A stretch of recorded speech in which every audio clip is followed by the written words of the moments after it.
Mana yang rumah dia luas kan, dekat dia punya halaman rumah tu gelap, korang boleh ambil ni lampu solar jalan guys.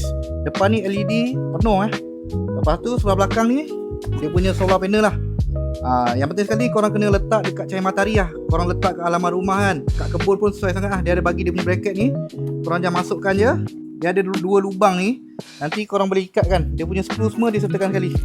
Dia punya wall plug ni pun dia bagi sekali. Ok, ni dia punya remote, korang nak set timer boleh, nak set dia punya mode always dengan induction ni.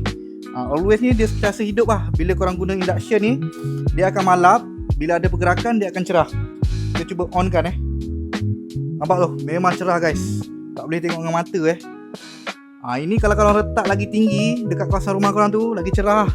Macam ni kat luar ni nampak gelap kan, tak nampak apa-apa kan kat pokok ni. Bila kita suluh nampak nampak secerah-cerah alam. Jadi kepada korang yang sedang mencari lampu solar jalan ni, yang ni waterproof, tahan 12 jam. Korang tinggal jemur je kat luar, ikatkan je. Dia akan tiba-tiba hidup. Siang dia akan termati lah, dia akan mengecas.